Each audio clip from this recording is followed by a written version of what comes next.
Don't worry, it's not just your orchestra. Okay, there are problems that are common to just about every orchestra that plays shadow dance, and I'm going to go over them and try to give you some tips on how to make them better. So the first thing that I want to go over is the pizzicato in 36 and 37. You might also have a little trouble with the arco in 34, 35 if your low strings are anticipating beat 1 a little bit. You can have them count 1, 2, 3, 1 to help solve that issue, but definitely the rushing with the pizzicato in 36 and then the cellos and basses just take off even more, and then you might have your first violins confused on when they're supposed to come in 38. Fortunately, though, as long as your first violins come in together at 38 and they come in somewhere resembling quarter note equals 126 allegro, you're going to be in decent shape. It'd be nice to have everybody play rhythmically accurate, but the whole piece won't fall apart if you can get your first violins to come in at 38. So a conducting strategy for this is, instead of conducting the cellos and basses like 1, 2, 3, if they just do whatever they're going to do anyway, 1, 2, 3, and then give the beat 1 to your first violins when you want them to come in and in the tempo. So once you cue in your low string section, they're going to do what they're going to do. You're pretty much out of the equation there. You definitely want to look at your high string section, cue them in 1, 2, 3, and then for the low strings, you definitely want to give them that cue in beat 1 of 37. Cue in your low strings, and then immediately, once you give that cue, immediately turn your attention back to the first violins so that you can cue them in when you want to. All right, so it's a little tricky. You're going to have high strings for a measure, low strings for a measure, high strings for a measure, low strings for a measure, and then just first violins. And the most important entrance is going to be just the first violins at 38 if you don't want your piece to fall apart. All right, the second issue that I hear in shadow dance is, like right from the beginning, just getting a uniform style with the slurred eighth notes versus the détaché eighth notes. Now, depending upon how aggressive your orchestra is, there could be two things happening. Number one, we could have people that use way too much bow on the up bow slur, or we have students that are using way too much bow on the eighth notes on beat 3, and they just kind of get wild. And a lot of this just depends on where their bow hands are. If their bow hands tend to be stiffer and they don't have that fine motor control on the eighth notes yet, they tend to use more elbow and shoulder, and it makes those notes sound a little wackier. So, make sure that everybody's got a good bow hand so that they don't play the beat 3 eighth notes quite so wacky. Did you know that there are dynamics in shadow dance? Yeah, there are. Not a lot of dynamic change here. At 20, for the first statement of the B theme, it's piano. Everybody in the whole orchestra has piano. And then at 28, when the parts flip, it's forte again. I don't know why the first statement is piano and then second statement is forte. That's just the way it is. But guess how many orchestras actually sound softer at 20 that I hear? Not too many. So, make sure that you're having your students pay attention to those details. Hey, get softer here. There are also dynamics here, 36 and 37.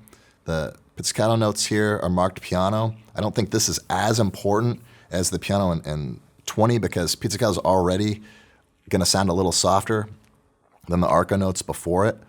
But in contrast to the first violin parts, who are all by themselves, they're really going to have to play strong in 38. 38's forte again, and then we're forte from 38 all the way to the end. No more dynamic changes for the rest of this piece. All right, the next common problem that we have is for our bass section. In measure 35, our bass section moves down to the A string.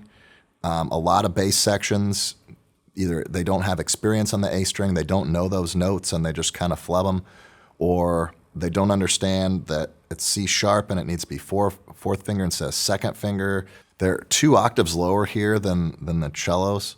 And so a lot of times they're playing an octave lower than the cellos when they're in the method books and when the cellos are playing on the G string and they're playing C natural on the G string. And so then the basses are going to learn C natural on the A string, but here it's C sharp. So I just hear that note missed quite a bit. So make sure that they're using their fourth finger for the C sharp and not second finger for C natural. And, B, of course, first finger, you want to make sure that they know that note too.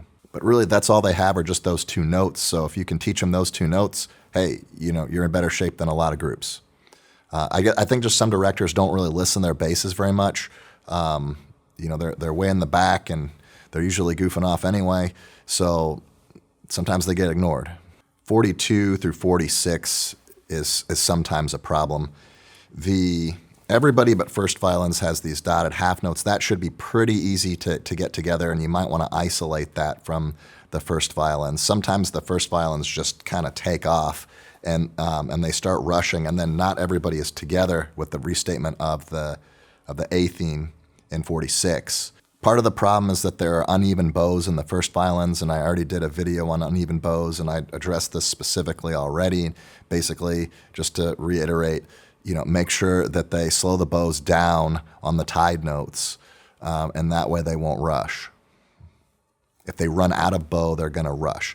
But still, we need to absolutely fortify the dotted halves and make sure everybody is counting 1, 2, 3, 1, 2, 3, because there's a tie over onto beat 1, so they are going to be providing the downbeats, and then first violins are going to be providing the 2, 3.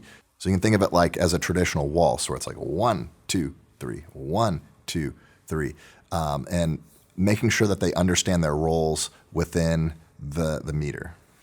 Okay, at the end here, we have this cascaded entrance. We've got our low strings, and then we've got our middle voices here, and then first violins, and then we all hopefully finish at 68 at the same time. If this is giving you problems, simplify it, okay? So have them just play the first note of every measure. Okay, low strings are going to play here, and then your middle voices are going to be playing here. First violins here, everybody here. That way everybody knows where beat 1 is. Okay, once they get good at that, you might just want to have them shadow bow through it or just bow open strings and see if they can all get through it at the same time. Watch, and make sure that every time they reset the bow for the quarter notes that they're at the balance point. If they're anywhere else, they could be rushing through here. So just, again, make sure that, when the music gets complicated, sometimes the fundamentals go out the window. So make sure that they are still using their fundamentals that they learned either from you through rote teaching or through the teaching companion. All right, that'll do it for Shadow Dance. Are there any common problems? Are there any problems that you have in Shadow Dance with your orchestra? Some techniques that you're having trouble with, some spots that you can't seem to line up? If you do, drop it down in the comment section below, or if you had something that I didn't cover here in this video, please feel free to share that too. We'd like to learn from other people as well, and I hope to see you in the next video.